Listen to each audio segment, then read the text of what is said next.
Di masa pandemi seperti ini, banyak orang yang terkena dan terpapar COVID-19.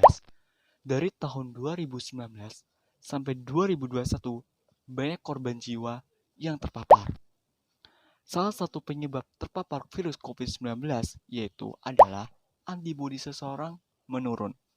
Ketika antibodi seseorang menurun, maka virus atau bakteri, mikroorganisme yang berbahaya di sekitar kita yang tidak bisa kita lihat dengan mata, maka mereka akan masuk ke dalam tubuh kita dan merugikan tubuh kita. Oleh karena itu, kita ini harus penting nih belajar tentang pola hidup sehat. Pola hidup sehat? Apa pola hidup sehat itu? Mau tahu? Yuk kita bahas. Pola hidup sehat merupakan bagian dari perilaku hidup sehat. Perilaku hidup sehat adalah aktivitas atau perilaku yang dilakukan oleh manusia ataupun sekelompok orang dengan tujuan untuk menyehatkan dirinya dan mensejahterakan bagi dirinya. Intinya, perilaku hidup sehat itu adalah aktivitas atau perilaku yang menyehatkan bagi manusia dengan kesadaran yang dimilikinya. Seperti itu. Berarti harus ada contohnya atau perantaranya ya. Ya, harus ada contohnya. Contohnya, minum air putih setidaknya 8 gelas per hari. Yang kedua adalah minum minuman yang berprotein. Dan yang ketiga adalah olahraga. Tapi nih, banyak kaum muda sekarang malas melakukan olahraga. Kenapa sih? Karena banyak tugas lah, banyak apa, dan mager ya. Kadang-kadang yang paling sering itu adalah mager anak muda ya. Tapi setidaknya ada beberapa hal yang harus diketahui dalam olahraga. Olahraga itu manfaatnya tuh banyak banget bagi kesehatan. Mau tahu? Coba. Manfaat olahraga itu banyak banget. Tapi yang wajib dipahami itu ada 4. Kenapa? Biar kita semakin rajin olahraga dan tahu manfaatnya. Manfaat olahraga itu yang pertama menyehatkan kesehatan, terutama jantung. Kita tahu kan bahwa jantung itu merupakan organ vital bagi makhluk hidup. Seperti hewan, tumbuhan, manusia memiliki jantung. Jantung di dalam tubuh manusia berfungsi untuk mengalirkan sirkulasi darah ke bagian organ tubuh. Nah, bayangin aja kalau jantungnya tiba-tiba berhenti mendadak, maka jantungnya itu nggak bisa mengalirkan peredaran darah. Dan kita tahu bahwa peredaran darah itu berfungsi untuk mengikat oksigen. Dan berarti kita nggak bisa bernapas kalau nggak ada jantung. Oleh karena itu, maka kita akan mengalami kematian kalau jantung berhenti berdetak. Yang kedua adalah meningkatkan kualitas hidup. Karena ketika kita olahraga, maka pikiran kita tuh akan jadi fresh atau refreshing.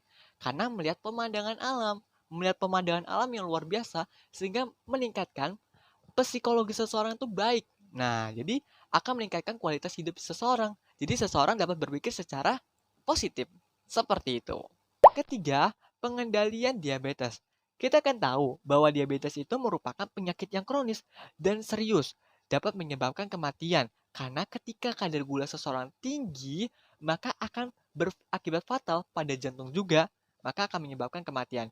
Nah, dengan olahraga ini nih, kita bisa mengendalikan diabetes, baik diabetes mellitus maupun diabetes insipidus.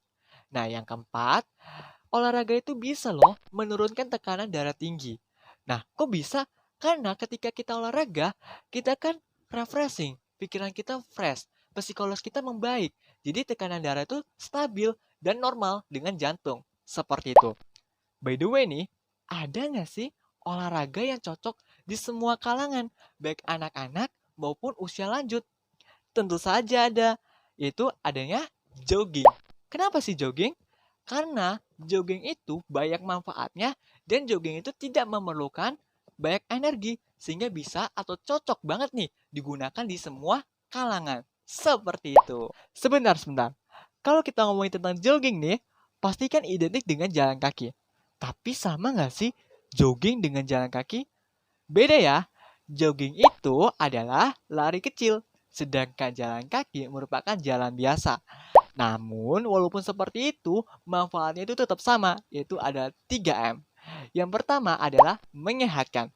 Maksudnya adalah menyehatkan organ tubuh seperti jantung. Jadi kan jantung itu merupakan organ vital ya, dan organ yang penting bagi makhluk hidup. Jadi dengan kita melakukan jogging atau jalan kaki, maka kita bisa nih menyehatkan jantung. Yang kedua ada yang namanya mengembangkan. Maksudnya itu adalah mengembangkan terutama otot, mengembangkan otot maksudnya. Nah, mengembangkan otot bagian mana nih? Kalau kita jogging, maka kan kaki kita kan, terutama bagian otot kaki kan. Nah, maka kita akan mengembangkan otot kaki ya. Yang ketiga adalah meningkatkan. Maksudnya itu adalah meningkatkan antibodi atau meningkatkan kekuatan tulang kita. Kok kekuatan tulang? Kenapa? Karena ingat bahwa kita jogging itu atau jalan kaki biasanya kan pagi-pagi. Pagi-pagi itu ada yang namanya sinar matahari. Dan sinar matahari itu mengandung vitamin D yang bermanfaat bagi tubuh kita. Seperti itu. Apakah sudah cukup hanya dengan berolahraga kita menerapkan pola hidup sehat? Jawabannya belum cukup ya. Karena kan kita semua makhluk hidup. Butuh namanya makanan. Nah, berarti kita butuh namanya pola hidup sehat dalam makanan atau pola makan ya. Nah, bayangin aja. Dari jam 6 pagi sampai jam 6 sore hanya olahraga tanpa adanya makanan. Bukannya sehat malah sakit ya. Nah, jadi kita harus menjaga pola makan. Ada tips nggak sih untuk menjaga pola makan? Tentu saja ada. Yang pertama itu, jangan minum kopi yang berlebihan. Karena kopi itu mengandung senyawa yang berbahaya bagi tubuh kita. Memang jika dikonsumsi secara cukup akan ada manfaatnya. Tapi jika dikonsumsi secara berlebihan, maka akibatnya itu akan fatal. Bisa menyebabkan diabetes, kanker, dan lain sebagainya. Yang kedua adalah minum air putih yang cukup, jangan berlebihan. Karena air putih yang berlebihan itu dapat merusak ginjal. Dan kekurangan air putih juga dapat merusak ginjal. Sehingga minum air putih yang cukup saja, minimal 8 gelas per hari. Yang ketiga ada yang namanya makan makanan yang bernutrisi dan seimbang. Bernutrisi itu seperti yang mengandung protein dan karbohidrat, nutrisi yang bermanfaat bagi tubuh kita. Contohnya seperti buah, susu, telur, dan lain sebagainya. Tadi kan makan dan minuman yang sehat. Kira-kira apa aja ya makan dan minuman yang sehat itu? Sebenarnya jawabannya itu ada tergantung.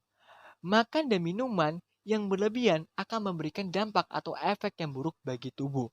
Nah, makan dan minuman yang cukup akan memberikan manfaat bagi tubuh. Contohnya seperti susu ini. Susu ini akan memberikan manfaat ketika dikonsumsi secara cukup bagi tubuh. Tapi susu ini akan memberikan efek yang berbahaya jika dikonsumsi secara berlebihan, misalnya 20 kali per hari. Akan menyebabkan gangguan kesehatan seperti diare, ginjal, atau keracunan air yang bisa mengakibatkan kematian. Kira-kira ada nggak sih contohnya, contoh makanan yang bermanfaat bagi tubuh? Tentu saja ada. Contohnya itu dikategorikan menjadi tiga. Yang pertama kategori biji-bijian.